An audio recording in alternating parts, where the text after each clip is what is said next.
Hi guys, thanks for tuning in to another video on forgotten weapons. I'm Ian. I'm here today at the James D. Julia auction house taking a look at some of the guns that they're going to be putting up for sale in their March 2015 auction. Now what I've got today is another one of the early developmental automatic pistols that I'm clearly infatuated with. This particular one is a Nickl model 16/22 automatic pistol. Now, if you look at it closely, it kind of looks like an overgrown CZ24, and there's very good reason for it. This is the design that actually went on to become the CZ24. But before it got to that point, of course, there's quite a bit of backstory. The designer of this was a man named Josef Nickl, N-I-C-K-L. He went to work for the Mauser company, and during the course of World War I, he kind of ended up winding up as their primary design engineer. So obviously the first main engineer at Mauser was Paul Mauser, and after him, the job was pretty much fulfilled by the Federle brothers, who are actually the ones responsible for designing the broom handle Mauser. Well, those guys were getting old and kind of pulling back out of the job by World War I, and Nickl took over. Now, one of the things he decided to take on was borrowing / stealing, perhaps, / copying the rotating barrel design from the Steyr-Hahn model of 1912. He took this and experimented with it fairly extensively. He clearly he was very interested in the design. He wanted Mauser to produce a rotating barrel pistol based on this design. But the problem was it was World War I, and Mauser had a lot of other things going on, as you might expect. They're busy making everything they can possibly crank out for the German military, and there simply wasn't an opportunity for them to go gallivanting off with some new harebrained, rotating barrel pistol idea. So they kind of brushed off Nickl. After the war ended, Nickl is clearly kind of a smart guy and a bit of an opportunist. Because of the Versailles Treaty, of course, there were some serious limitations on what German arms industry was legally allowed to possess and to do. And the Mauser company actually sent Nickl on a kind of an ambassadorial trip to Czechoslovakia, which of course was a brand new state at that time, having been formed out of some of the ruins of the Austro-Hungarian Empire. And in 1919, he actually brokered about a 3.4 million Reichmark deal where the brand new CZ factory bought a whole bunch of Mauser's tooling, machinery and tooling. And for Mauser, this was a great plan because this stuff was all on the verge of getting seized by Allied powers as part of reparations payments, and they were going to lose it anyway. So this way they were able to sell it to CZ and have some cash instead, and CZ got this excellent setup of machinery. In fact, among other things, they got a lot of K98 tooling, which would go on to become the production line, Gewehr 98 tooling, which would become the production line for their VZ-24 rifles that they sold all over the place.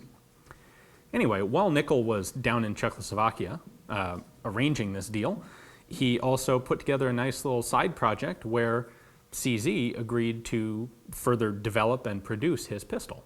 So this came out as the CZ Model 22, which was immediately refined a bit into the CZ24, which became a fairly popular pocket-sized pistol, had the rotating barrel assembly, and it was chambered in .32 auto. Now, in .32, you really don't need a locked breech, and after a couple years, this became evident, and CZ simplified the gun as the CZ27, which is a straight blowback. And that went on to see quite a bit of use. In fact, almost ironically, the German military ended up using a large number of those during World War II.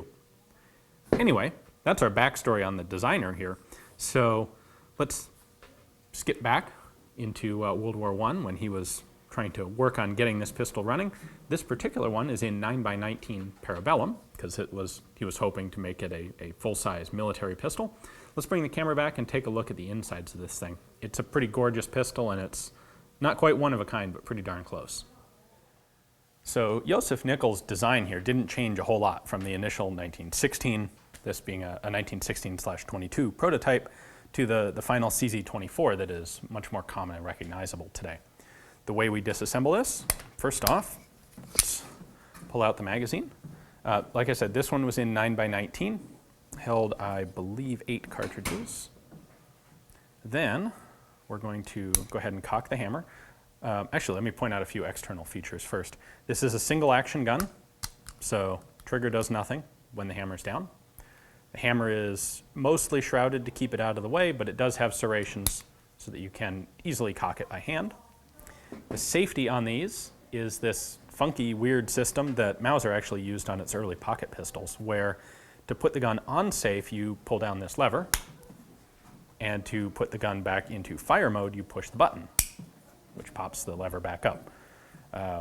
I don't know exactly why Mauser thought this was a really good system, but they clearly liked it. It got used in a number of very popular guns. So I believe that is most of the exterior that we want to deal with.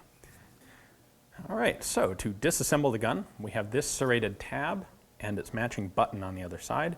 What I do is push in on the button, just a little bit of pressure on it, and then I can pull this tab down. Now the button, take a little bit of the tension off here. Now this whole piece lifts out. That's your takedown pin, and that is what holds the slide and the barrel to the frame. So once that's out, and the magazine is out, then the whole slide and barrel assembly comes right off. Now it's kind of unusual, the design of this particular rotating barrel system. There's always going to be a block like this that forces the barrel to rotate. That's what this angled cam is. There's going to be an angled lug on the bolt, which you can actually see right here. And as the slide recoils back, these two interact, which forces the barrel to rotate. When the barrel rotates, its locking lugs come into or out of alignment, and the barrel then stops and the slide continues back on its own. This is pretty typical of rotating barrel pistols. Now this guy has a barrel bushing here. Get that lined up. There it goes. Kind of like a 1911 in some ways. Barrel bushing. Then a barrel comes out. If you've seen a 1912 Steyr-Hahn, this will look pretty darn familiar, although it's interesting that this particular one only has 2 locking lugs on the barrel. Typically rotating barrel pistols, it's more common to see 3 or 4 lugs. But this one we've got 2 locking lugs and 1 rotating lug. This particular one's in pretty darn awesome shape. It's a prototype, of course, and clearly wasn't ever used very much. Serial number 29, you'll see that here on the barrel and on a bunch of other parts. Now, what's unusual about the locking block in this particular design is that it's not fixed to the frame. Usually, you will find these permanently mounted on the frame. In this case, it sits over the recoil spring like this, and then this semicircular cutout on the bottom lines up with the takedown pin that we took out, and that's what holds this block in position. It sits right there in the pistol. You can see that hole lines up with the semicircular cutout there. And just to make sure that you don't put it in backwards, it has, come on camera, focus, it has this nice arrow inscribed on it so that you can remember which way is forward. So that goes right there. And then our barrel sits just like this. There we go. See the rotating lug engages with the block there. When the pistol fires, the barrel has to move backwards and it rotates like that. Locking lugs disengage. At that point, the barrel stops. The slide goes the rest of the way back. The same thing happens in reverse when the slide closes with a new round. So that's that part. Our slide is otherwise pretty typical. Again, it's got cutouts, slots in the slide, and locking recesses to match up with all of those various lugs on the barrel. And then everything else in the back of the slide is pretty typical. Got an extractor, slot for an ejector, spring-loaded firing pin back there. Pretty typical sights for a pistol of this era. Actually, the rear sight's a little bit larger than you'd often find. So, pretty decent sight picture.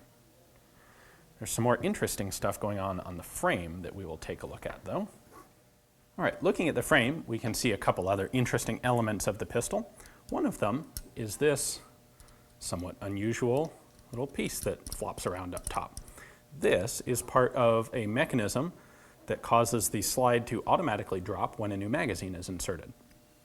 So the idea being the slide will lock open on an empty magazine, and then this is spring-loaded right here.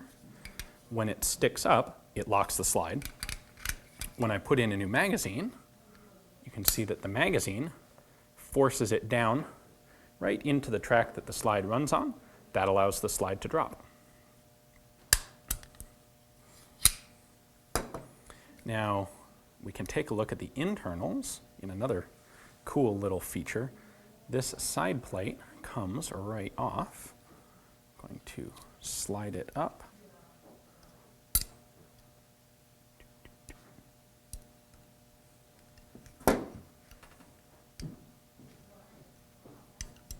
There we go. And underneath, we have all the workings of the trigger mechanism. Now, one of the things we can see here, well, we can see pretty much everything here, actually. When I pull the trigger, what's going to happen is the trigger is going to push this rocking bar up in the front, which means at the back it will come down, which means it will disengage from the hammer and allow the hammer to drop like that.